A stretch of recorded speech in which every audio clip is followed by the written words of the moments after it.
Hello, everyone. This is the Overland Journal podcast. I'm here with my co-host, Scott Brady, and bestie, Bryon Dorr. We're going to interview him today and make him feel slightly uncomfortable. Yep. And we've guaranteed that nearly by you having 3 Pabst Blue Ribbon and a Coors in front of you right now. 2 Coors Cowboy cans. Coors. Yeah. Those Coors. I'm not driving. Don't drink and drive. But we have just all come off of working 12-hour days at Overland Expo. So we're going to do what we feel like.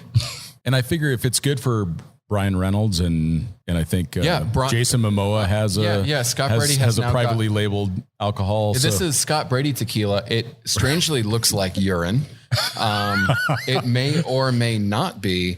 And he does have what was once a Brita pitcher. Yes. Next to him, filled with what may or may not be tequila, which has several different Overland International brands on it. My favorite being the expertly prepared branding package here. Yes. See, when you pull this off, it twists like a... Yeah, it twists. Oh, it twists. Yeah, look, it twists with Expedition Portal. Yeah, exactly. Which if you don't read Expedition Portal, you probably should. Mostly after drinking tequila. Yeah. Please go on the Expedition Portal forum after a bottle of Scott Brady tequila. Yeah, exactly. And it's good when it twists off. That's the best kind of tequila. Yeah. Thanks to this week's sponsor, GCI Outdoor. Whether you're heading out for a weekend of adventure in the woods or to your backyard fire pit, GCI Outdoor gear is ready for whatever you have planned. GCI Outdoor has been around for 25 years, so they know what they're doing when it comes to the best in portable recreation gear. GCI has innovative products ranging from outdoor rockers to complete camp kitchens and everything in between. And with a limited lifetime warranty, they stand behind everything they make. GCI Outdoor gear is comfortable, durable, and built for adventures, big and small. Try them out for yourself. Head over to their website at gcioutdoor.com and save 10% off your first purchase when you sign up for their email list. Thanks again, GCI. So we're here with Bryon. Bryon is an accomplished Overlander, automotive journalist, and you do the things that requires your heart rate to be up, and you exercise in various ways outdoors. Yes. Scott and I do not.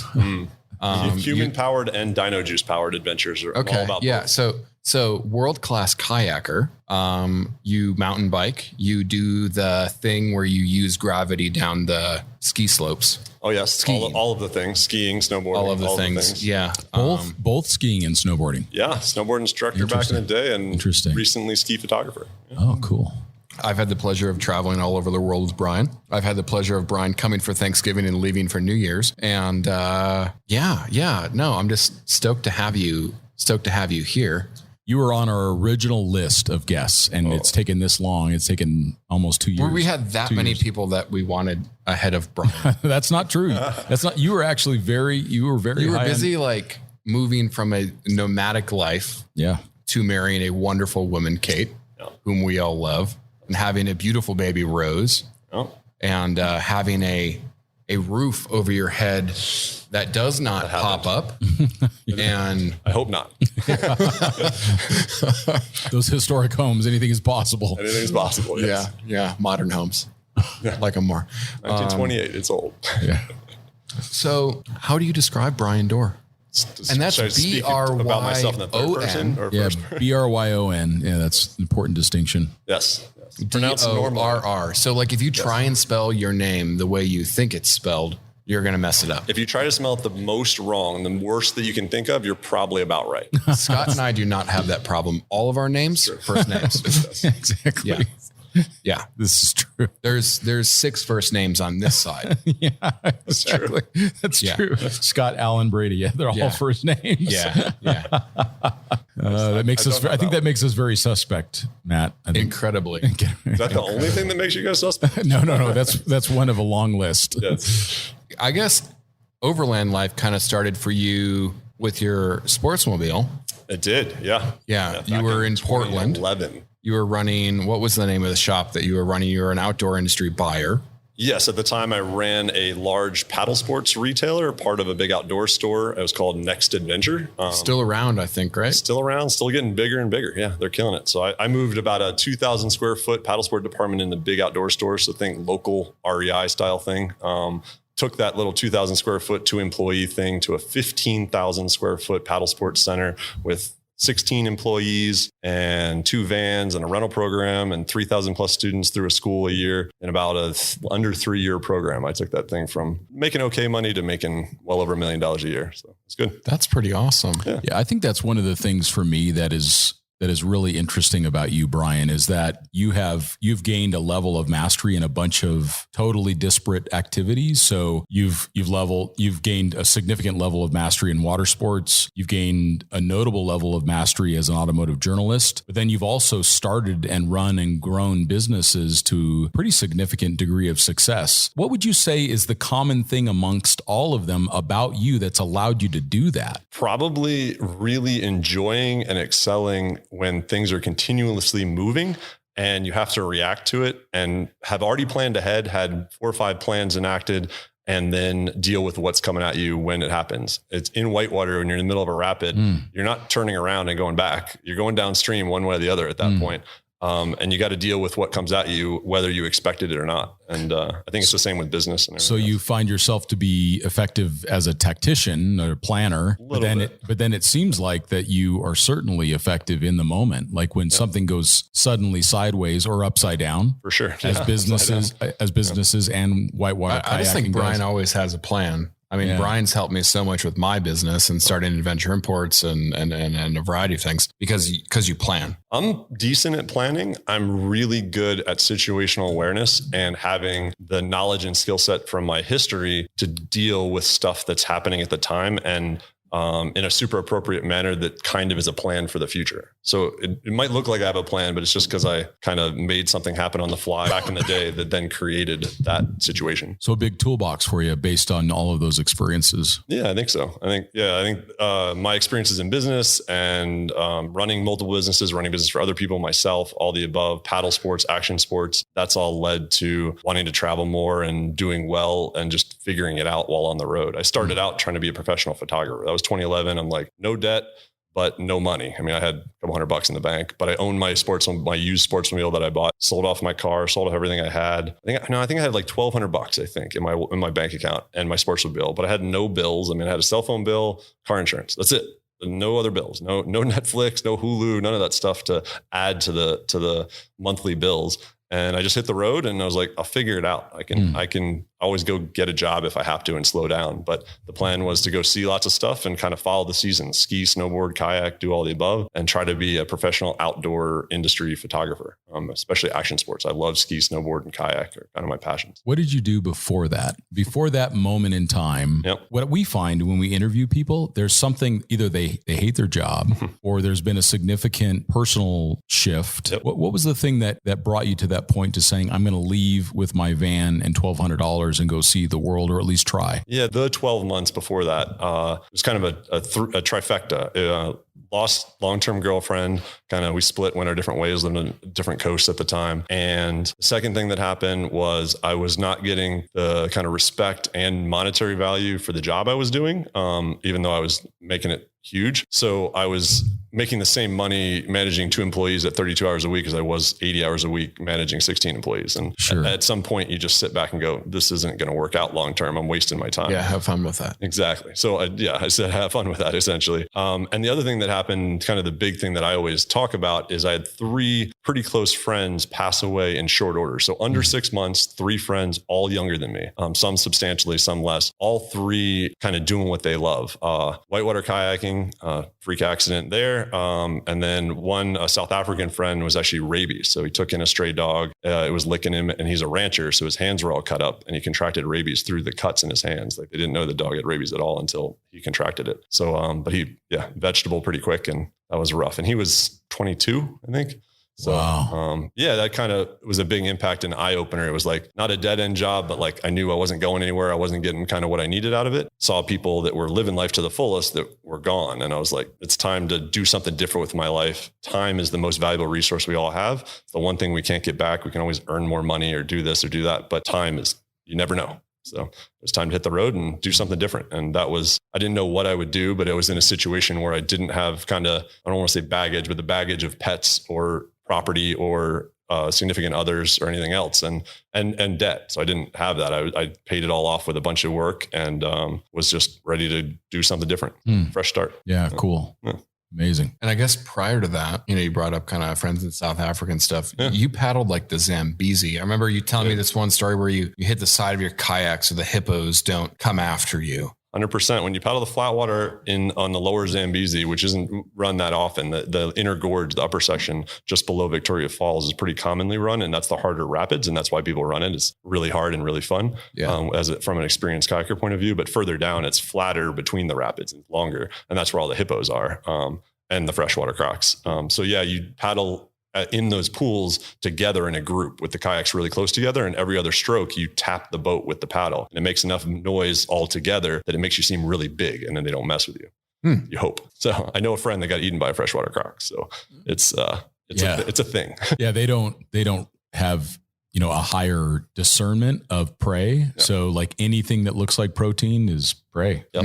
Yep, for sure. Yeah, the Zambezi is amazing. Like if you ever get a chance, if you're not a kayaker, it doesn't matter. Go raft it though, even if you're not a kayaker. Like epic place to be. As a kayaker, the rafts don't go here, but up the rapids are numbered 1 through, I forget what it is, 20 something. And there's negative rapids, and the negative rapids are below Victoria Falls, like directly below where it flows and the falls fall off the rocks. And you have to actually paddle upstream and kind of do a portage and then ferry across the current to get up there. So rafts don't really go there. But I stood in that area, saw some friends run the minus rapids. I didn't. It's really, really hard, like class 5 plus. It was amazing. I got some amazing images as a photographer, but I got to stand under one of the smaller waterfalls falling off Victoria Falls, like directly under it. And that was just like a super moving experience for me. Like that's a place that so very few people have been. It's one of the many things in my life that really connected me to whitewater as a thing to go explore places on the planet that other people just haven't been, or very, very few people have been.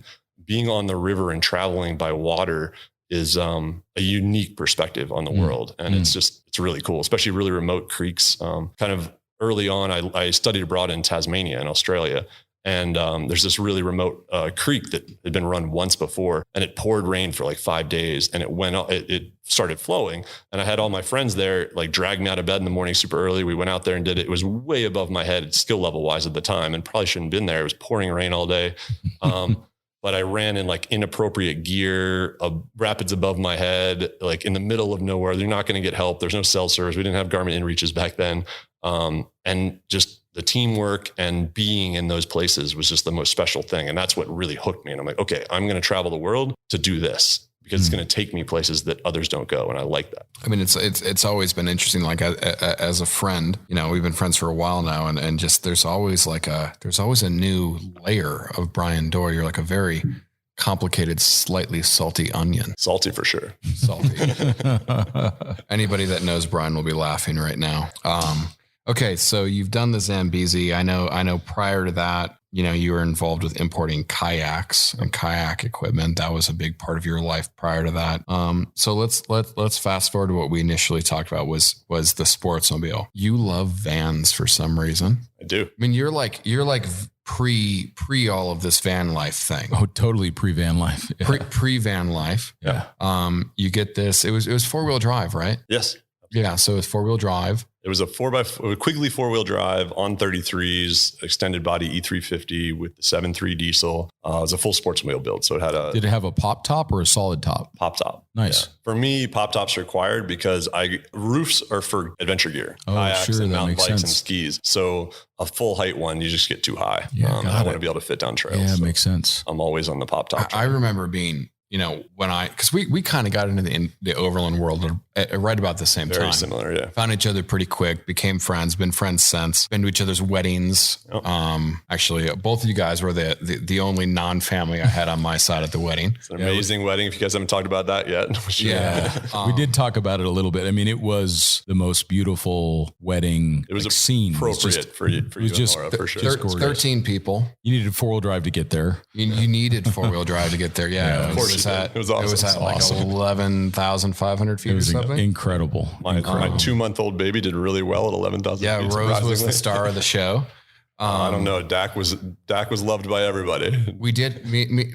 My dog and I had matching suits. That was classic. That was pretty cool. That was amazing. Well, we just valued what we valued. We valued a core group of friends, and then we spent the money on a ridiculous honeymoon and traveling because after all this COVID stuff. Yeah. So Sportsman was before times, back in 2011, and that was like honestly that came about. I didn't know anything about Overland World or the. You're like a reluctant Overland. Yeah. Like overlanding. I don't even know anymore. Overlanding has been like this. Has been a tool and a general industry that has allowed you to do other activities. I love automotive stuff.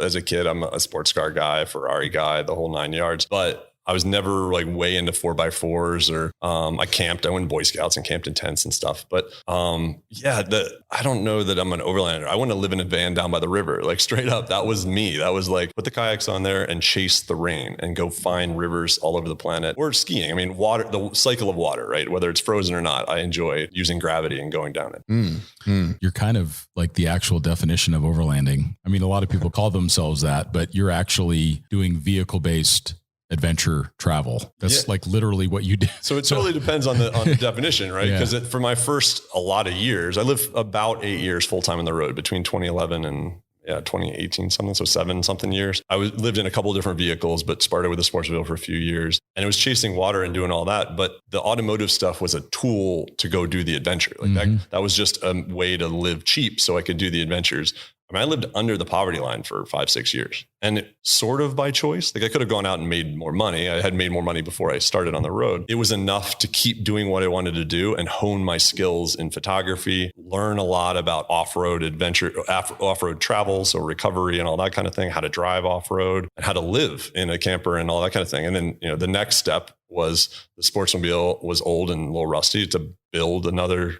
vehicle. And that was like the big next move. So an 01 Dodge Ram. How would you, before we move to that next section, this is really interesting to me. When you talk about living below the poverty line, I think Matt and I get a lot of questions about how do I afford to do this? Or I can't do this because I can't afford it. That's really interesting to me. Would you mind talking a little bit about how you did that, how you made decisions financially, where you could go and travel and live in a van down by the river below the poverty line?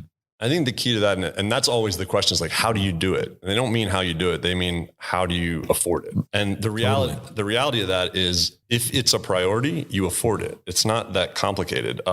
Everybody makes it a thing. And it's usually because they have hangups with societal norms and laws. So like, I want to own property. Oh, I got this house. Like I can't leave. I can't go do anything. I got to pay my mortgage. Or you can rent it out. There's ways, right? Or you can sell it. You don't need to own that. You don't need the white picket fence. Or I got kids. I can't travel. We all know plenty of people. We were literally just having a margarita with Graham and Louisa Bell. Absolutely. Raise their children like on across the world. Amazing kids. Absolutely. Totally amazing. Super well adjusted, funny. Yeah. Again, all of those are just excuses because the priority isn't to go travel and do that. They might aspire to it, but that's not the priority in life. The priority is like, well, we want a stable school life and we want this and we want that. And that's fine. That's the thing that I think a lot of people got to get over, is like, find the path that works for you in life at that time. I mean, my life's changed dramatically recently, and I'm fine with it. It's a new path. Yeah, your priorities have changed. It'll change again. Like you have a rad garage now too. I have. If I have a roof over my head, I'm going to have a toy box garage. That's required. Yeah. It's I feel like in a year, Bryon went from like living in a van down by the river to having a nice house. All the things. Having a Lexus and this awesome garage and a 911 turbo. I mean, I think it just kind of goes to show the capability of you as a person. I mean, one of the things I've always thought about you, Bryon, is that you talk about what you're just saying with priorities and what you value in things. And, you're a highly intelligent person that has been able to figure out how to do whatever they want, whenever they want. That's well, and that's the definition of wealth. And a lot of times, people confuse being rich with being wealthy. Being rich means that you spend a lot of money. So that means some people make $1 million a year and they spend 1.2 million. They're very rich. But the person who is wealthy is doing what they want to do when they want to do it. Sometimes doing what you want to do requires more money than someone else because what they want to do is different. But that's really the only true definition of wealth, is being able to do what you want when you want. And you did that. So you were very, very wealthy, much more so than most Americans. For sure. Yeah. And it wasn't money. I'd say it was not rich part of wealthy for sure. But yeah. And then actual dollars and cents and how to make it work, right, is to piece the puzzle together, you have your fingers in a million different things, or be really good at one thing that pays well and do that on the road. But that is hard. That's not for everybody to do. I went the route of putting my fingers in everything because I wanted to be a photographer. That was my goal. In today's world, everybody wants everything. So you get to be a good photographer or get paid for it and get ins with editors and everything else. You have to also be a good writer, maybe be a personality, maybe have a social media presence, maybe have video and YouTube stuff going on. There's a lot of facets to marketing yourself these days, especially in the media world, and the media landscape continually changes as we all know. So yeah, it's just piecing it together. So I did commercial photography. I did editorial photography. I did editorial photography and writing, eventually got into editing other people's stories, doing copyright, or copy editing and doing that stuff for brands as well as. You're doing a bit of like marketing consulting. Social media management, marketing consulting. So I have a bit, a Bachelor of Science in Business Administration with a concentration in entrepreneurial marketing. Like that's the degree I always have. knew you had a BS. I have lots of BS, a whole lot of that.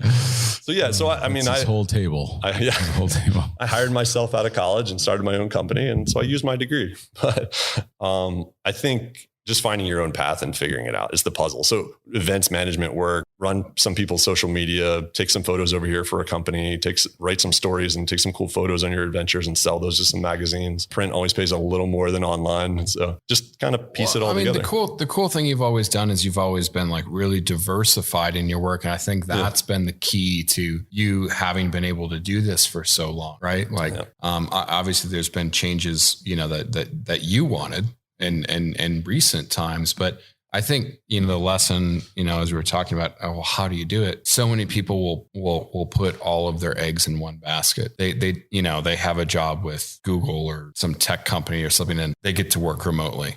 And that is it for them. That is their one income source. And as soon as that job changes or they don't like that job or something, their priority still maybe was their career or something else. And I think what you said was smart is like, what is figure out your actual priority and then kind of make it work from there. And I think by diversifying, you did that. By diversifying, it gives you the freedom and flexibility to make it work as your priorities change. I think that's a really good segue into just a little piece of kind of the recent history is April 2020, like the world was ending, right? Everything shut down, maybe not down here in Arizona, but everywhere else in the world. Well, certainly in Portland where you are. Yeah, in Portland, Oregon, where I was. It felt like the end of days in Portland then. It did, yeah. It was before a lot of the protests and riots and stuff. But April 2020, I lost about 80% of my income within a week and a half. So every outdoor industry company and some companies in this space that I was running social media for and doing corporate photography or commercial photography for, they laid off all their freelancers and like 30-40% of their staff, right? Everybody was getting laid off at the time. So freelancers the first to go because they're not on salary and in-house. And then all events were canceled. So I helped run the Northwest Overland Rally, help with the BC Rally, teach sometimes at Overland Expo and stuff like that.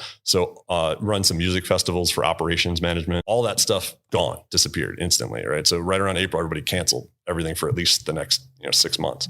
So I'm looking at it like, wow, all right.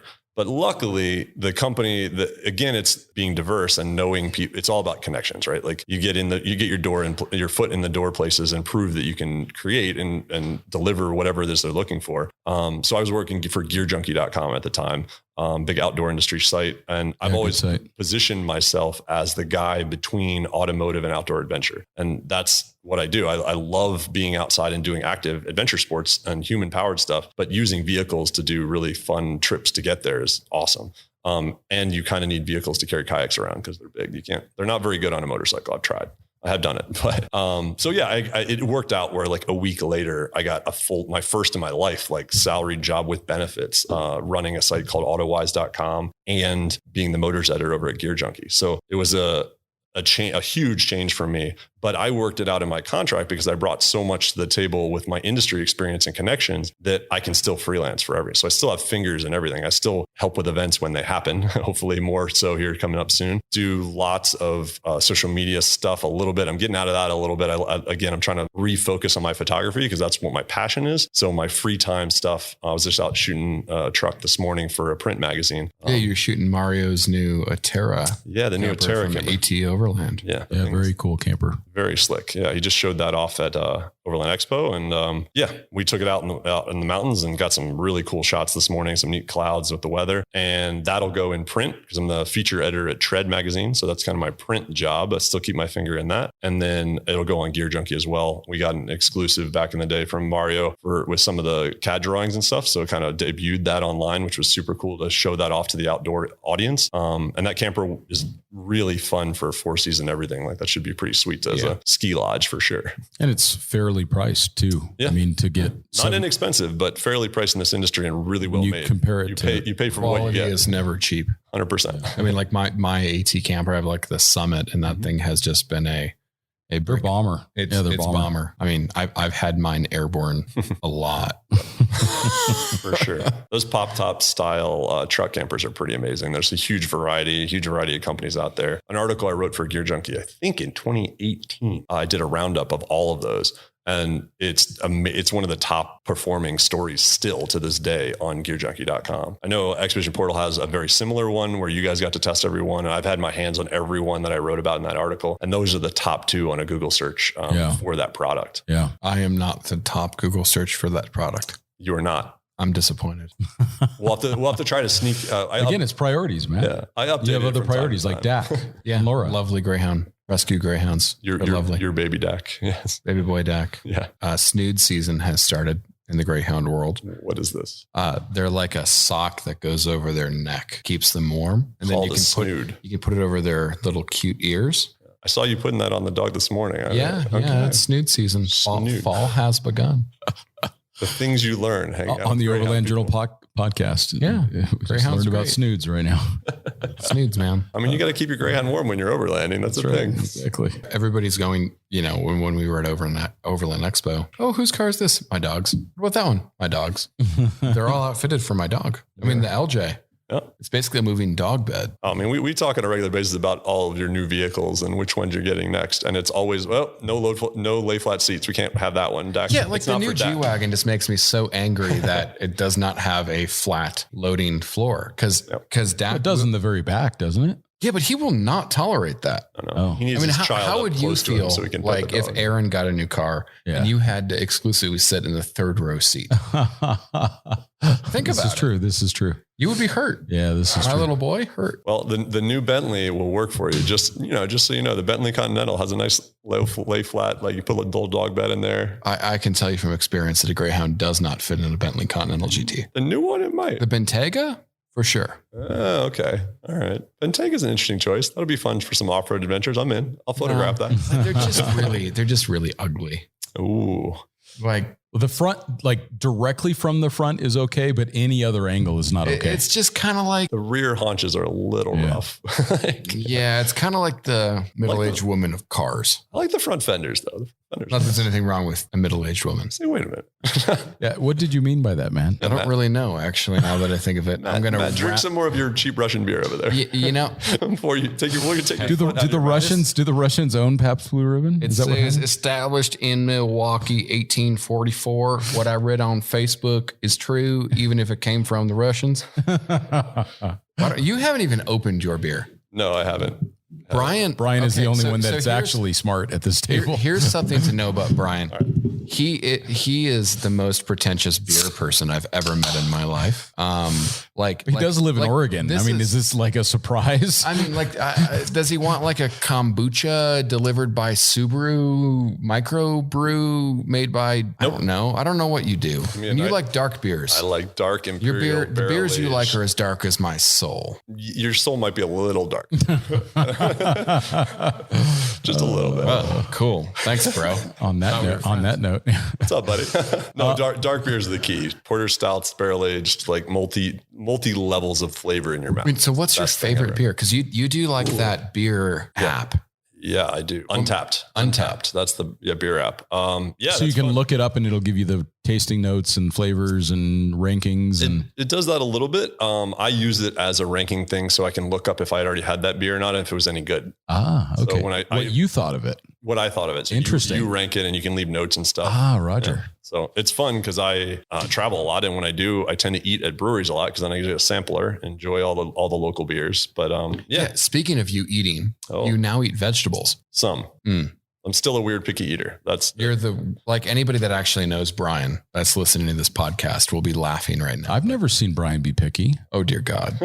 No, I mean, we've had many dinners together. And I mean, have you lived with Bryon on different continents?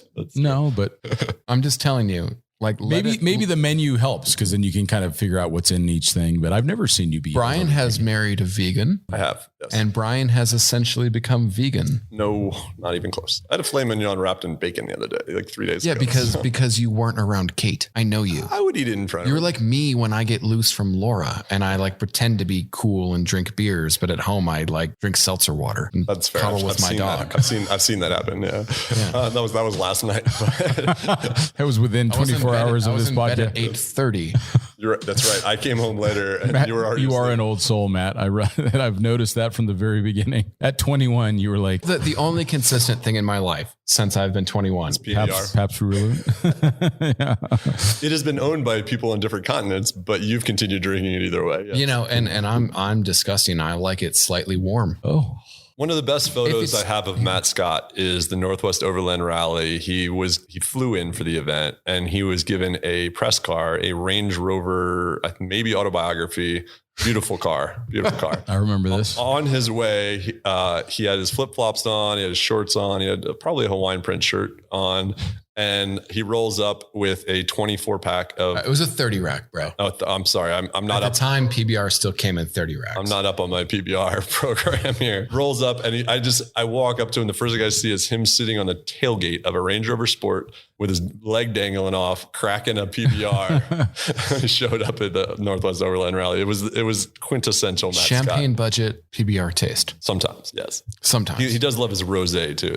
I'm a rosé slut. Yes. But Most gingers are. I drank the Four Seasons Tanzania Safari Lodge out of rosé. that does not surprise me. Yeah, that was my. Like, we're so sorry, Mr. Scott. Yeah, they didn't fly in more rosé for you. I mean, They literally sent someone to Arusha. Yeah. If anybody knows Tanzania, That's a ways. they understand that one. That's a ways. so champagne budget sometimes. Well, points are awesome. I'm a points hoe. I know. You know, like It's good. But back to food, I am a super picky eater, always have been. Meat, cheese, bread kind of guy. If there's any color on my plate, I probably didn't eat it. It was all brown, right? You want the rainbow on your plate to eat healthy. And I didn't really do that for a long time. But on the flip side, I don't ever do fast food. I don't drink sodas. I don't drink energy drinks. I keep away from sugar generally. I do have a sweet tooth, but I try to not get into that too much. I don't eat candy or things like that. I love ice cream and cheesecake. Cheesecake's my weakness. Ah, gotcha. But I don't do it that often. Matt Scott's on beer number 3. And I married a beautiful vegan, and she beautiful vegan. Beautiful vegan. It's great. I'm going to text Kate after this. Be like, Bryon married a beautiful vegan.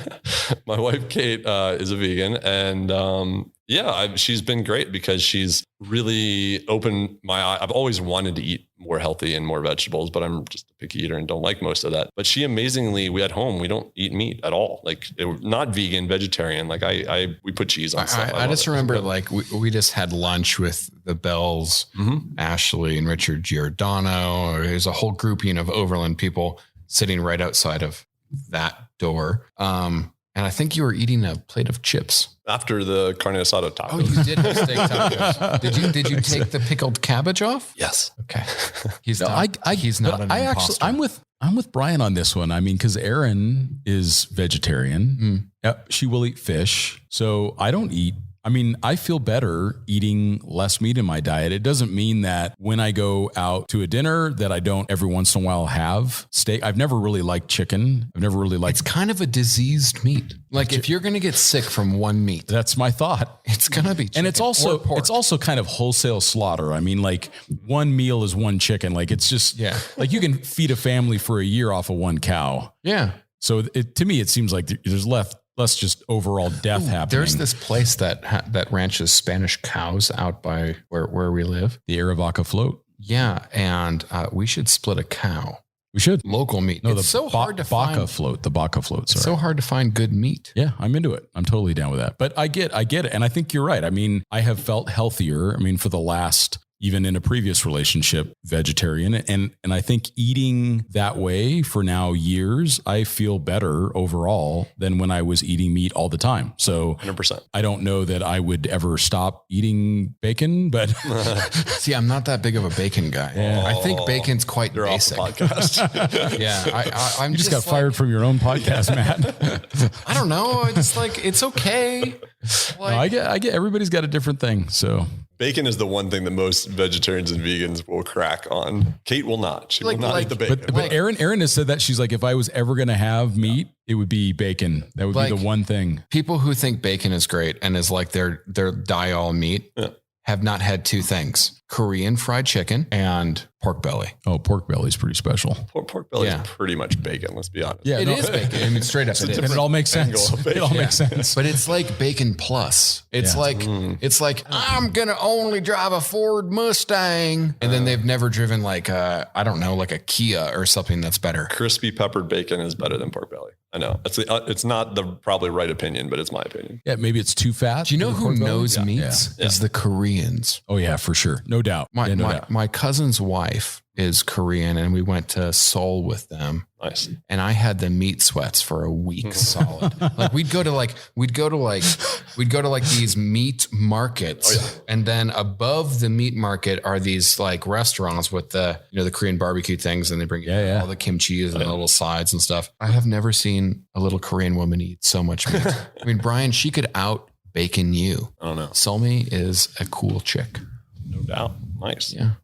There we go. And I'm ready to go to Seoul now. Yeah, like I've not been yet. That's on the list now. To be honest, Seoul, like as far as eating, I think if you're not like a super, super adventurous eater, I think that Koreans have a more similar palate to Americans than most other Asian countries. Interesting. Like, but they're perfectionists, right? Like they will take fried chicken, which was kind of, fried chicken's everywhere, but like American style fried chicken. And then they'll take it like to the next level. And it's twice fried. Yeah. So it's fried chicken. That's not terrible. Yeah. Like if you have KFC now, you're going to be like, hey, that's fast food. I don't need. It's barely. I'm just saying like, they're like the only fast food chain that is anywhere and everywhere in the world. Kentucky Fried Chicken. Kentucky Fried Chicken. It's insane. And I did not know that until I started traveling. You would think it'd be McDonald's. Nope. You go to Iceland, there's no McDonald's there. KFC and Burger King, because they're owned by the same company. Yeah. And Pizza Hut. When Chris Cortez and I went to China together, it was like we went from looking at frogs for sale in the market right next to a KFC. Chicken. Tasted like people love chicken. Frog. Here's the top secret Asian best food. One of the best meals I've had in my life. Niseko, Japan. There's 8 types of ramen in the world, and one of them comes from Niseko, Japan, and you can't get it anywhere else. We've tried to make it at home, and Kate does a good job, but it's not quite right. Potato ramen.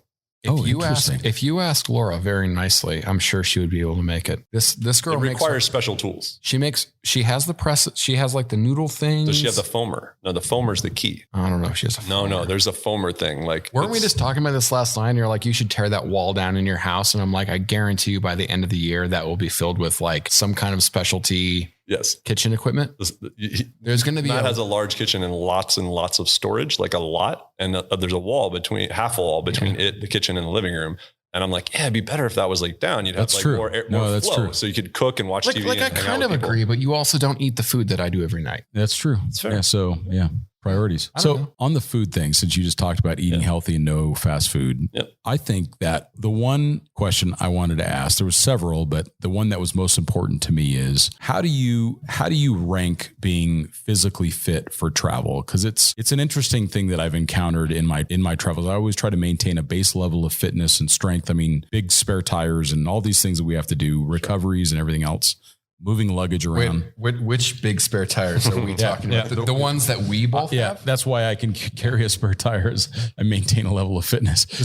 I try to maintain like enough fitness to be an effective traveler. But how have you found that being really adventure ready, like at your level of fitness, how has that changed your travels? And what would you recommend people consider around fitness for overland travel?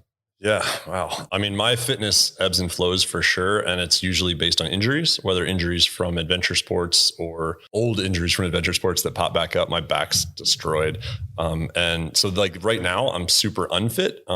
Really am. I haven't been working out much at all, but I've been traveling a ton. And I always feel worse when I don't work out and I'm not ready for the adventure because I tend to when I go and do things, I don't kind of do them halfway.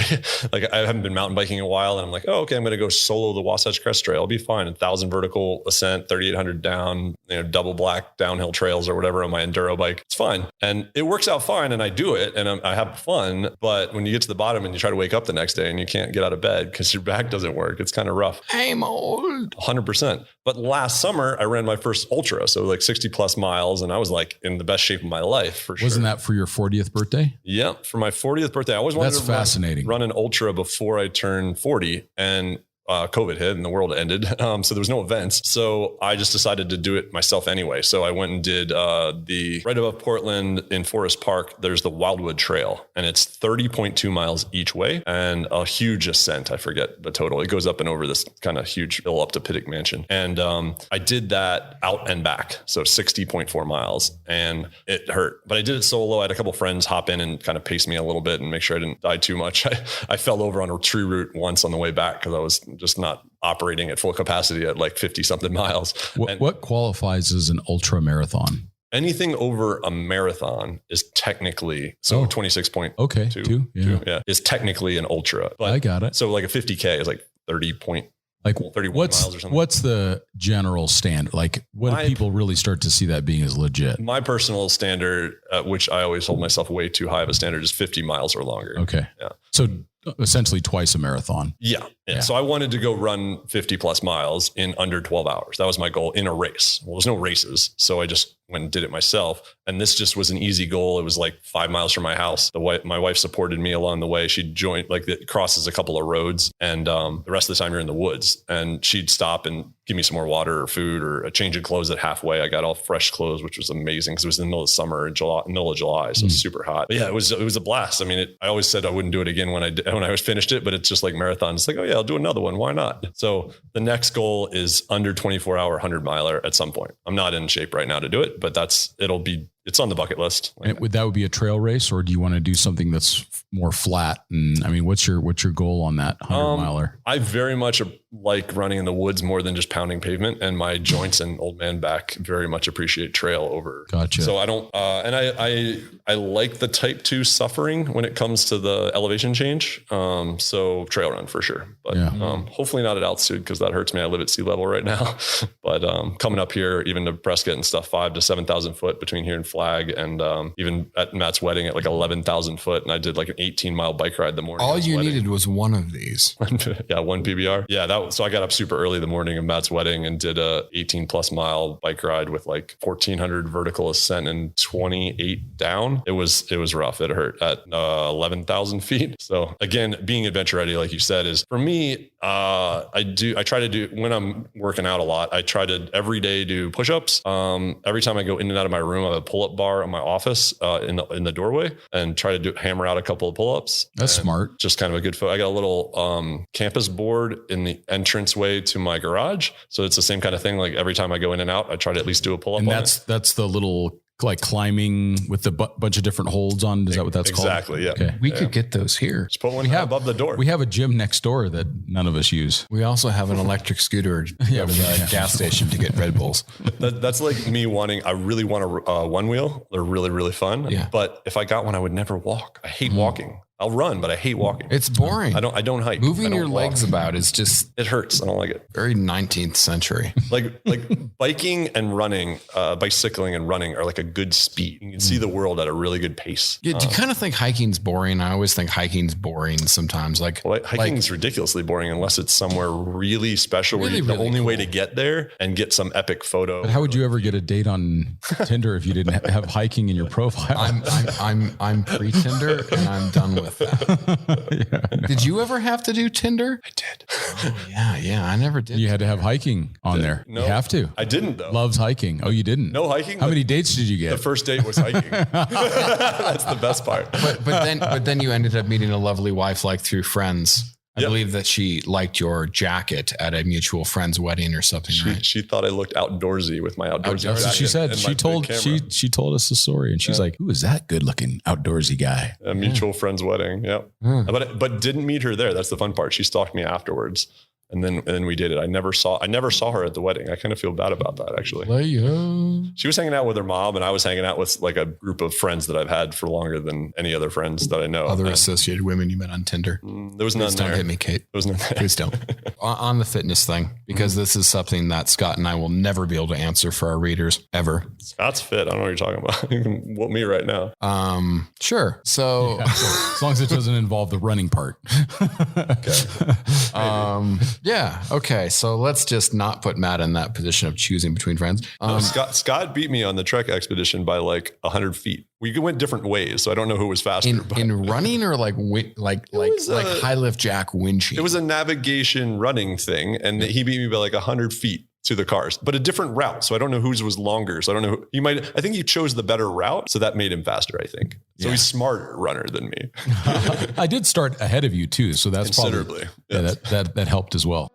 We're going to take a brief break, and we will be right back. This week's episode is supported in part by iCamper. They make innovative hard shell and soft-sided roof tents that are designed to survive long-term overland use. Their revolutionary X cover won the Overland Journal Editor's Choice Award, eliminating the bulky PVC cover and also allowing for the fitment of crossbars for carrying bikes and kayaks. Their SkyCamp Mini is another award-winning design that provides a hard shell tent in the footprint of a much smaller clamshell model. This is the perfect solution for smaller vehicles or on vehicles where rack space is dedicated to other systems. iCamper believes that the best times are those spent traveling, discovering the world with those you love most. You can find out more about their quality tents at iCamper.com. So if you're living on the road, if you're doing a van life, what are 3 easy things to stay, because not everybody can bring a bike with them because they do take up a lot of space. Sometimes they can't bring kayaks or whatever, but you should bring a bike. That's really fun. What are 3 easy things that people that are doing the life on the road, whether it's van or roof tent or whatever, how would you recommend that they stay fit? Because I always think like when you're fit, you're in a better mental state. 100%. You enjoy things more. You interact with the community. You interact with the terrain. You interact with the environment more. More energy. Yeah. Good. Yeah. What are those 3 things? 3 things. No bikes, no kayaks. Running shoes. That's the easy one. You got to have like multiple running shoes. I have more shoes than my wife. Like I have trail running shoes. Me too.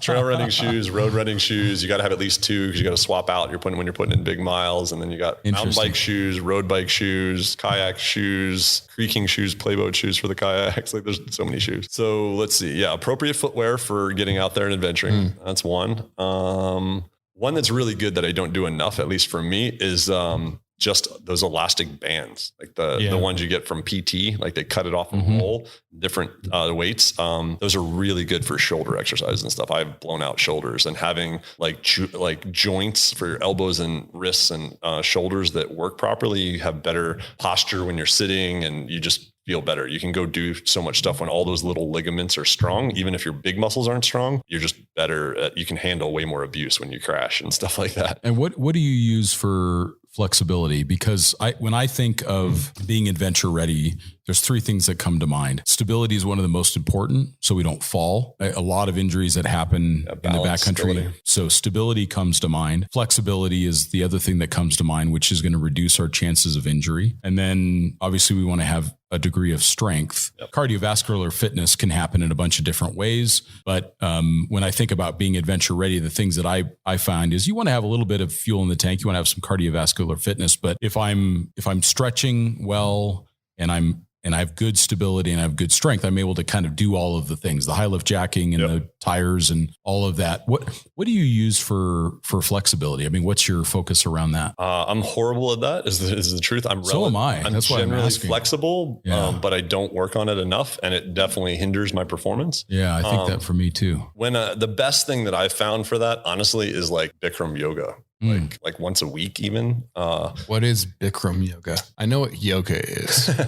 And I have been sold on it. Like it's fantastic. We do it like at night before bed and I'm just very like I sleep better. Yeah. What does Bikram mean? Bikram, I think it's a form. It's a type of yoga, but they do it hot sometimes, which is really good. Oh, hot yoga. That's slightly different, but normal Bikram yoga, I think it's just like kind of the normal based yoga. I think I'm really bad. I don't know that. We'll put it in the show. Yeah, there's a show notes. We'll just the definition of Bikram yoga. But I know that's the type that I've done a bunch of, and it basically like it's strength, balance, flexibility kind of combined, and it's a lot of like stretchy postures while like holding a pose. So you're locking off a few muscles and stretching others. And I find that really useful, especially for core. Like me with the back, I have a tall torso. Like I got the same problem Matt's got. Yeah. And Corgi built. Yeah. And it just messes your back up. So the stronger your core is, the less back pain I have and the more fit you can be. If your big core muscles are strong, and even if you have twigs for arms and legs, you can manage to do a lot of things really well. Especially if you have good form. So like even at kayaking, like professional kayakers, like they have thin arms. They're not all bulked out. They have pretty big shoulders and really good abs because it's all core. If you have good form, if you have horrible form, you have biceps the size of Popeye. Yeah. But those will get smoked pretty quickly. Yeah. Use the big muscles. Yeah. That's interesting about that with the yoga. I agree. That's definitely been something that I have had a lot of success with. I need to do it way more. You know, if you go on to YouTube or any of the other tubes, depending on what you're doing. So I would do an after run yoga session that was specifically for running, and like the recovery could improve by hours, if not days. Like it was I'm not 20 anymore. So like doing that after exercise stretching like that was such a big deal. Yeah. Yoga, it helps. I love yoga. I'm just always scared of doing yoga classes because every time I've done them, I just swear like a sailor. Like I just fall over. It's dead quiet and he's in the corner swearing. That's great. Yeah. Or you didn't do your namaste, man. You gotta.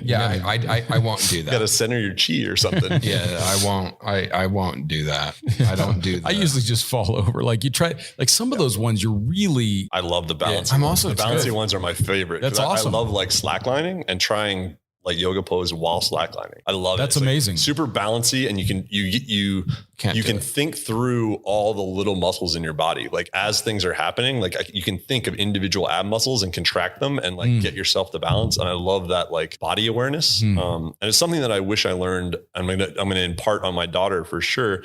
Is like body awareness. Like, so I love adventure sports, and snowboarding and inline skating back in the day and all that. I was a fruit booter. It happened. But when I get inverted, so like wakeboarding, I tried tantrums, which was like a laid out backflip. I land on my head every time. It's because once I'm in the air, things get wonky and I just don't have it figured out. One thing that I want to impart on my kid early is body awareness and like how to spot landings and that kind of stuff. And even if they're not into any of that, it's fine, but it's really good for even if you fall or anything else, you just tuck and roll and all that kind of stuff comes automatic when you really understand what's going on around you. When you're inverted, your brain still operates properly. Yeah. Interesting. So I'm going to do a subject change here. So prior to you and Kate getting done married, with the fitness, done. The only thing I can add is that during yoga, I'm mainly just thinking about how terrified I am of farting. Like that's like some people find it very relaxing. It's incredibly stressful for me. Well, you just got to let it out. I know man. it sounds don't hold that in. Just it's a room full of people. How do they know it was you? Because I'll be the one giggling. You give yourself away. You got to work on your poker face, buddy. You just look over. No, Bryon, you know I cannot do poker. I know. The only time I'm near a poker table is when we're in Las Vegas and I'm drinking the free beer that they give you because I'm winning. Because you're winning, and then I drink it. It's good fun. Yeah. Cool. So I'm glad we've established that. I have no poker face. But so before you and Kate got married, you guys flew to South America. Mm-hmm. You bought a 4Runner. I did. Some stuff went a little bit sideways. South. Literally. Way south. Way south. Almost to the end of the road. So where did you fly into? We flew into Santiago right before New Year's. So we got to spend New Year's Eve in downtown Santiago. Awesome. And that's where you bought the 4Runner. Was that a 4Runner? I finally convinced this guy, like, Bryon, you should just buy Toyotas. They're really reliable. super reliable. Yeah. So, was it a North American registered? So did you buy it from another, or it was a South American? So I got basically the Chilean version of a social security number down there. I went through the paperwork so I could buy whatever I wanted and have it Chilean plated and legal. So, sure. Cool. Chile's one of the few countries you can actually do that as a foreigner. So it's pretty painless. There's a huge lines and paperwork and nonsense, but there's like 2 or 3 companies down there that will help you through that process. You pay them a little bit. It's pretty minimal. Totally worth it in that way. I don't know that the fly and buy program is worth it. My plan was I looked at all the rental rates and we were going to be there for about 2 months. And I was like, rental rate, like $8,000 for like a Hilux or something, like a basic one, not even outfitted with a camper or anything for 2 months. And I'm like, this isn't going to work. I don't have that kind of money. So we were like, all right, well, we'll fly down. I worked out the program. I was like, I'll buy a car for, between 8 and 15 grand. So it's semi-reliable. Make sure to go through all the fluids, make sure it's good, and then take off for 2 months and sell it for similar money, lose 2 or 3 grand. 2 or 3 grand, I can eat that for 2 months of travel for living in the vehicle. We got down there. My wife and I were both really sick. We had some flu thing for like a while. So New Year's Eve was rough. We're like walking around downtown, like not drinking or anything and like stumbling around because we're like delirious. But we saw the fireworks and stuff. It was an amazing scene to be a part of. Yeah. Santiago was great. Cool city. Very cool city. Yeah. In Santiago, we worked with one of these handler companies to try to find a car. They were not a great help, to be honest with you. We searched a ton. I even test drove a few. They do not take care of their vehicles in Chile. It's just how it is. Like I don't understand because the vehicles are super expensive, like way more expensive than North America to buy new and then in relevance used, and they just don't take care of them. They don't do oil changes. They don't repair the springs. I guess they just blow all their money on buying it and then they can't maintain it or something. But they're like, oh, rust free and da da da da. And I drive the thing and it's just like the biggest rust bucket. The shocks are blown. I'm like, I don't have the money to update this thing to use it. So after a few of those experiences, we found through that agency another traveling couple that was leaving, and they had been traveling in it for like 5 months as a 4Runner. It was Chilean plated. It was like an 06 with the V6 in it, the V6 gas motor. And I was like, it's a 4Runner. It's not, I wanted something interesting. I was looking at a lot of Nibas. I was looking at Mitsubishi Monteros. I was looking at things that like we can't really get here easily. And because I wanted to write stories and I wanted something fun. I wanted a driving experience. I'm always looking for the next interesting driving experience. So I was like, all right, well, this is the most boring thing ever, but it's going to be really reliable. And then I talked you into a 4Runner. Yeah. And he talked me into a 4Runner and I was like, all right, it's the most reliable thing. Of course we can sleep inside. It's like, perfect. Screw it. I'll buy it. It's good to go. It was like $8,500. Bought it 2 weeks later. We had made it to almost to Ushuaia, like a couple hundred miles away in southern Argentina. And the engine just seized. We pulled over the side of the road, seized, nothing. So I was communicating with Matt and a couple other people through my Garmin InReach, texting from the other side of the globe, what can I do? Is there anything I can do here? I was at a lot. I mean, the engine wouldn't turn over. I had plenty of battery. I had all the things, but it was seized. The piston was seized in the block. So the coolant, the head gasket had failed, and the coolant, we think, coolant got in the engine and seized. Waited on the side of the road for 3 hours. A cool traveling couple from Guatemala had a F-150 with a truck camper in it and pulled over. We waved them down. We're in the middle of nowhere on this highway. And they towed us up and over a mountain through the checkpoint into Chile to the closest town, because also in Argentina, they don't sell the gas motor. They only sell the diesel in that car. They wouldn't even have the parts if we were to find, there's no towns down there in Argentina anyway. But so we made it over there through a storm. On that note, the thing I always tell people to travel with or to start to get off-road and overland travel is a set of really good traction boards. So Max Tracks, we'll give you a plug there, Matt. Thanks, bro. They work. I literally carry them around the world. So a set of Max Tracks, 2 soft shackles, and a tow strap.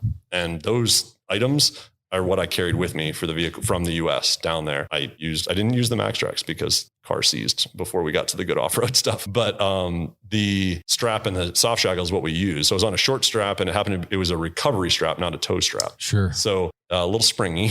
Yeah. So up and over a mountain through an insane wind and rainstorm, short strapped on a camper that I can't see past, was interesting, let's say the least. No power steering at that point, no power brakes, assist, nothing. But I managed to not run into him. Any of the downhills we'd pull over, I'd unhook and then just coast down the hill. That makes sense. Be on my own power. And so I didn't run into him. And yeah, we made it there, and eventually we sold it for scrap. I used that scrap money. We hopped on the ferry, went through the fjords in Patagonia, which is beautiful. Do that. We did not make it to Ushuaia. We were a couple hundred miles away. It wasn't really worth it to go to the end of the road at that point. I will be back maybe on a moto next time, I hope. And then we just rented a little tiny Volkswagen car. I don't know what they call it. They don't even have it here. It's a 4-door Econo box with 6-inch wide tires. Like no, it's the same size, but 4-door sedan. And we offered the crap out of that thing. It was a rental. Yeah, every rental has 4-wheel drive. The most capable 4-wheel drive in the world. It's a rental. Unless you rent it from Nina Barlow, in which case, please be respectful. Please be respectful. Yes. But yeah, this car, we finished the rest of the trip. We didn't make it to Ushuaia, but we did pretty much everything else. But we ended up spending way more because we were staying in hotels. We did have a ground tent, so we stayed in that at times. But the rest of the time when we had the 4, we were just sleeping in the back, put an air mattress in the back and our sleeping bags and put the seats down. It was great. But yeah, so in the end, it cost me about $9,500 extra for the trip than it would have, but it's about the same as renting. So it sucked, but it was kind of a wash. Yeah, kind of a wash. Yeah. But we missed a few things. I tried to offer, there's a few places we just couldn't go with that little car I wanted. And then you were so taken with Toyota that you bought a Lexus, which is basically a Toyota. I did come back and try to buy a van, and buying the unicorn van that I want doesn't exist because they're all rusted out and horrible. No, because you always look on the East Coast. This is the problem. No, that's not true. Not true at all. Van rusty, truck rusty. Yep. Correlation, East Coast cars. No, the van wasn't an East Coast car. It was a Portland car, probably rusted from kombucha. Minnesota car, which is the same difference. Oh, Jesus, that's even worse. Even worse. I know. Yeah. So I looked for everywhere in the country, including Canada and Mexico, and I cannot find if anybody on this podcast wants to reach out, regular body E350 7.3 non-rusted barn door van. If you could make your shout out, please, if anybody has AEV Highline fenders for a TJ. There you go. Give me a ring. Matt needs some of those. I need them badly. AEV Highline fenders. Daddy needs them. What do I There's actually somebody that did reach out and then ghosted me. Oh, it was like, they're going to listen to this and reach back out. You'll be okay. Please. I'm not mad. Just, I want to talk. That's all I want to do. I'm trying to think of I need a Bimini for a Catalina 250. Oh, yeah. You just bought a sailboat. I did. Nice. It needs a Bimini. Overwatering. Yes. Overwatering. Because you very, very far over land. you and Bryon did that mental sailing adventure. And you guys are both sailing individuals. I've sailed quite a bit. Yes. Kiteboard, windsurfing, yacht racing. From cornfields. You are. Yes. Yeah. I'm originally from Baltimore. Water terrifies me, straight up. I love looking at it while drinking a margarita. I'm going to get you in a whitewater boat. It's going to happen. Yeah, it's not going to happen. It's going to happen. It's like trying to get you to do something you don't want. It was like trying to get Bryon to eat. Okay, it's like trying to get Bryon to eat vegetables circa 2013. Ooh, that would have been rough. Yeah. If I would have thrown a thing of iceberg lettuce at your head, it would have gotten about the same response as me getting into a whitewater raft. I got you in a whitewater. No, you didn't. You chickened out at my wedding. I had whitewater kayaking and rafting, and he didn't come. Everybody else, we even got my parents, Kate's parents in a raft, but had 80-year-olds in the raft, but no class Matt. 2, 3, but Matt and Laura did not come. They were there. They hung out in the hotel, drank rosé. I drove across the country in the same way that you drove across the country to go to my wedding, but I hate water. Oh, okay. I didn't know this about you, Matt. I provided water for you at my... Yeah, you even did a stand-up paddleboard out in the middle of the lake. I did, yeah, with my suit on. That was very cool. So you have a Lexus GX 460 now, correct? And I think it's on Bryan's shirt. My Sackwear shirt. Zoom in. So I think one of the cool things that you did with yours is you designed your own bumper. You designed your own roof rack. I did. I helped design the brackets for the Scheelman seats. Yeah. I helped design a goose gear platform system. And you love your Scheelman seats because you've got lower back problems. I love my Scheelman seats. Yeah. What an incredible product that is. Yeah. That product is pricey in all regards, but it's so worth it. They're just, I just got back from Matt's wedding, and on the way back, it's a long drive from Telluride to Portland. And I was going to be in the back seat with the baby a bunch and working because I got the day job now. The wife was going to drive a bunch, but instead I ended up driving most of it because I could not sit in the back seat. My back was destroyed sitting in the back normal seats in the GX. So the Scheelman's like a little bit of heat on, and they're just ergonomic. You tweak the little lumbar support a little bit, and they're so good for long distance driving. So what else have you done to it? Give us I'm going to say 30-second elevator speech. That's under 5 minutes. Copy. 40 seconds. Go. All right. Lexus GS460 2013. I looked at it while I was trying to buy a van. The vans were all rusty. I found a non-rusty GX. I talked you into it. A little bit. Yep. At the time, I found it. No, you didn't. I totally found it. I found it and sent it to you. We'll go with that. We'll go with that theory. Because you were looking at like Land Rovers. You were going to get an LR3. A little bit. I was. And I'm like, I wouldn't. I have the distinct advantage of being Bryan's first helpline, and I just was not putting up with an LR3. Like I was putting my foot down so hard. I might still buy one. But just don't. if you do it right. Do the theory, man. No, I get it. Everybody. It's going to be like that. It's going to be like that South American 4Runner though. One of my best friends, Nick Shopes, has one in Portland, and I get to drive it quite often. They're amazing. And when they work, they're amazing. When it works, they're amazing. Awesome. They're amazing. Like $2,500 to redo the brakes. If I'm not your first call for when stuff goes wrong with your car, please buy a Land Rover LR3. Okay. Go for it. On it. I will. But I bought a GX, and the GX460, it was already built by a guy in Georgia. Quite honestly, all 95% of the parts that were on it were not up to par for my standard of quality. So, and I knew that I had a lot of partners in the industry at that point after building my Ram truck camper that I built a custom box and lived in that for quite a while. I saw an opportunity to work with a few partners, and before I bought it, I reached out to them, and they were ready to build some parts for that platform. I worked it out to help design a number of parts. I designed a front bumper with Trail Ready. It is by far the most functional and tight bumper on that car. It looks real good. And it's the lightest, full featured one. It's got a full winch setup. What's it made out of? Aluminum, stainless, and steel. So there's three, but they're all in the right way to make it the lightest and strongest as possible. You can't use aluminum on a recovery point because you're just going to rip it out of the front of that. So, but it's got swivel recovery points. So soft shackles work great on it. It's got a Warn winch. It's got Factor G5, link on the front of it. It's just clean and works great. So I'm super happy with how that worked out. It took 2 prototypes to get it perfect. It's got integrated PL lights. Even the top bar of the grill guard has an integrated light bar, and that is like the only real off-road light about it. And it has doesn't it have like a little storage box or something? No storage box. It just has full access to the winch. So it has that's what it is. Little hatch on the top. Yeah. So most full. That's the problem with most of those bumpers. You can't get to the winch. Yeah. This one you can, without opening the hatch, you can reach your whole arm in and touch everything. And with the hatch off the top, you can see the entire reel and deal with everything. Cool. So yeah, uncommon, but needed. Yeah, for sure. I'm all about functionality. Like if it doesn't function, then do function and then make it look right. Like that car always has a cleft chin look. And I tried to minimize that as much as possible. It's just the body line. It's really hard to make an off-road bumper that like looks good on that thing. True. So, but it worked out really good. I'm happy with that. Did a full custom roof rack with a local company in Portland that makes van roof racks.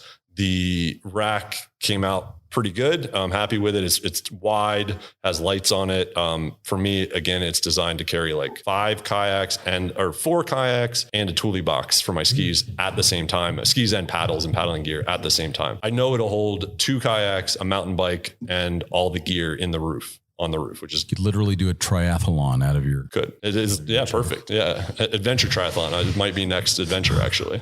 So yeah, that worked out great. Then I worked with Goose Gear and we did a custom drawer system. They already had a plate for it. Yeah. That looks really good. Yeah. It's a little higher and it goes over the rear seats, and I got a little attachment, gives me a sleep platform on the passenger side. So I can sleep one person. It's got cage on there with a drop slide that Matt has at Adventure Imports, or had a few. I don't know if he has any left. Still got a few left. Yeah. So that worked out really good. And then Equipped got me one of the National Luna fridges, which works amazing, the new legacy ones. So drop fridge on top of the drawer system, sleep next to it. What else is on that thing? It's got full Icon Stage 7 with a few tweaks for better springs and stuff for suspension. So, and then suspension's crazy on that thing. It's really nice. I could drive down Death Valley like crazy washboard at like 70. And I was talking to you on speakerphone one time, like it's all good. And then we did a body mount chop, and it's got 34s, and it's got the Evo Course wheels that are like 1 to car on the Hilux. Those wheels look great. I Love them. They're so clean. I wasn't originally going to go with the bronze, but they came out really good with the crazy vinyl graphics I did on the trucks. Yeah. So it's got custom sliders that came on the truck. That's the one part that I really loved that I kept on there. And it still has a rear bumper that I'm really not happy with. That's the only part left that's like really not okay. Yeah, it's like a China Prado bumper. It's a knockoff Kmart bumper. Let's be straight. The best bumper for that truck is the Kmart. The Kmart costs 4 times at retail what all the other competitors are.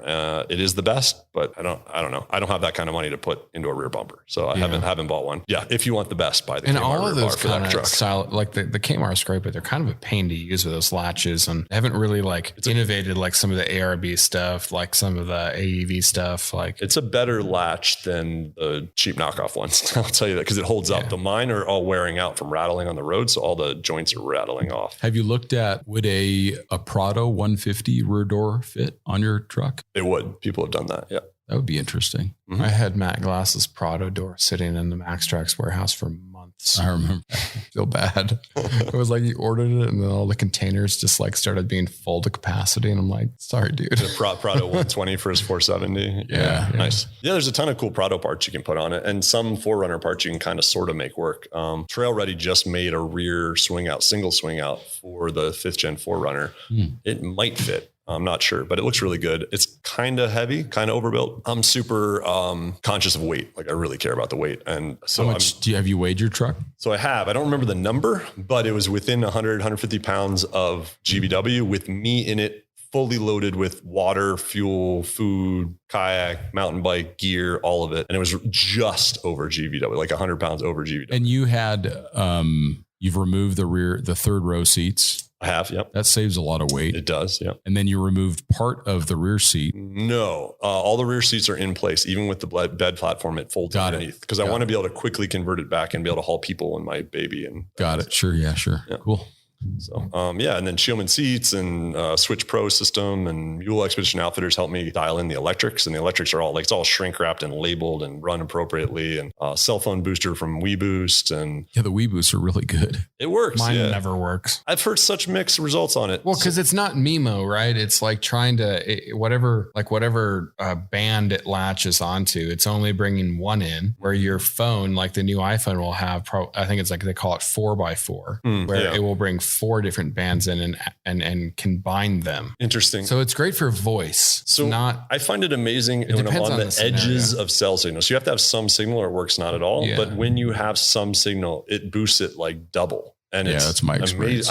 Like when I can't get out a text, even all of a sudden I can make phone calls, which is huge. Yeah. So I've used it effectively to work on the road. It has helped me, but they are expensive, and it's a big crapshoot as to whether it's worth it. Quite honestly, I think it's so situation dependent. I put one on my Gladiator just because where I live, I drive through this dead zone, which you're familiar with. I know all about your dead zone. Yeah, and it didn't do anything for that dead zone. Surprising. If it's dead, it's dead. You got to have some signal. Yeah, I mean, like there's 1 or 2 bars, but it's just like. You put the phone right on the booster?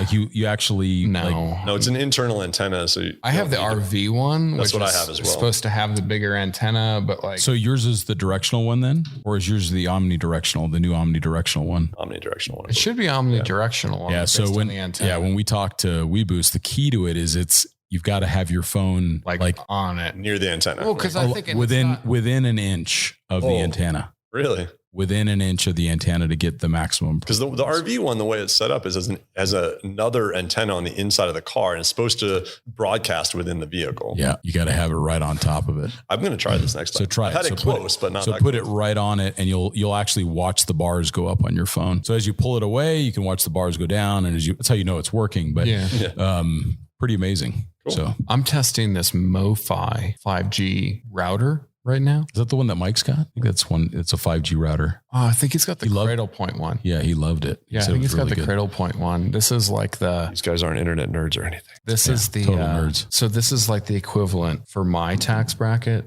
versus Mike's. It's kind of the cheaper one. Yeah, sure. Love Mike. I got you. we all have different levels of wealth. We should probably wrap up here because it's a bit long. So we're going to do a subsequent podcast with Bryon. So Bryon and Scott were both just on Trek, which is kind of an athletic / 4-wheel drive competition that Land Rover has always historically done. And Bryon won that. Bryon won it, which is really cool. Won the media wave. We'll put the qualifier on there, but it was amazing. I did win. And who was on your team? Who was on my team? We had Jeff from Hooniverse and we had Tommy from TFL Off-Road. Yeah, you guys crushed it. Don't discredit yourself because the other waves are used car salesmen. That's not true. Isn't that? It was always. It's like it could be technicians or it could be their dealers, and they always have at least one front of house and one back of house, and then a third person. So it's 3 people from the dealership. So there's a technician, a salesman, and somebody. I'm still kind of right. They sell new cars too. I worked at a Land Rover dealer. We'll throw that in. We'll talk about that. That was my first job. As I worked for Land Rover. I do want to ask. I heard that brand. There's a couple questions I do like to ask, and I'd love to get your insights because I know that you're well read, Bryon. Is there a couple books that you have found in your readings really changed the course of your life, where you thought about something in a different way than you had before? I'm not a prolific reader at all. I definitely read a decent amount, but Dr. Seuss to your daughter doesn't count. I haven't done that yet, but that's coming soon. She's only 3 months old. I'm working on it. But wow, that's a tough one. I can't think of one off the top of my head. That's okay. Yeah, I don't. Harry Potter. There's been some interesting marketing books that in university around that time. Marketing is one of the things that always has stuck with me. In high school, I was winning with zero studying or doing anything. I'd show up at national competitions and win marketing awards. It was really kind of weird. So that's actually, I had no clue what to do. So that's why I went to college for marketing. I was like, oh, I'm good at this and I don't have to study at all. This is perfect. I can have a good college experience. That's okay. You don't have to have an answer for that. Yeah, we can just cut that right out of the podcast. No, it's all right. We can leave it in there. So unread. I don't know. I'm not educated. No, books. I mean, I read a lot of adventure books. Is there an adventure book you like? Well, so how about here's one? Let Your People Go Surfing. That's a great one. Chenard's Yvonne Chenard book. Yeah. So that one's a really powerful book, whether you're in a business or not. I find that one excellent. That one really good. Forget the name of the people that started Cliff Bar. Sure. Kind of the case study on that. It's a really good read. A fun one that I don't know if you're going to learn anything from, but is the driver. So the guy that Alex Roy, who drove cross country. They made a movie out of it. I haven't watched the movie. The movie's Apex. Is there a movie? Apex. It's on, I think you pay for it on YouTube or something. It's like a B movie. I mean, it's like a documentary / entertainment film, but about the the Cannonball Run. So setting the record coast to coast. Is that the guy that did it in the black Mercedes? No, it's an M5. M5. Okay. He's done it in a lot of He currently has the 3-wheeler record. The Morgan, he did it in a Morgan 3-wheeler. That's a little bit obscure. Well, yeah, but he did have the overall record in a BMW M5 that was fully prepared. Were you there when we got really drunk with him in Vegas with Matt Rodonicus from 4x4 Australia? I was there for a little bit of that, him and Richard Rollins. I got toasted. I think I was also like 22 and in Vegas on Scott's dime. Thank you, Warren, for the amazing booze and at Cabo Wabo. I drank so much inappropriately on this guy's tab when I was working for him. I'm sorry. What are we doing right now, Matt? and let's be straight. Matt didn't drink on Scott's tab. He would just be on Scott's time as an employee, but he'd be drinking free booze from all the manufacturers. Well, also drinking off of your poker tabs. Well, that came later, but yes, absolutely. Yeah. Poker and blackjack. Yeah. And on that bombshell, we're going to end this. Thank you for listening to the Overland Journal podcast with Bryon Dorr, Scott Brady, and myself, Matt Scott. Stay tuned for the next round of all of this and safe travels. Safe travels. Thanks for listening.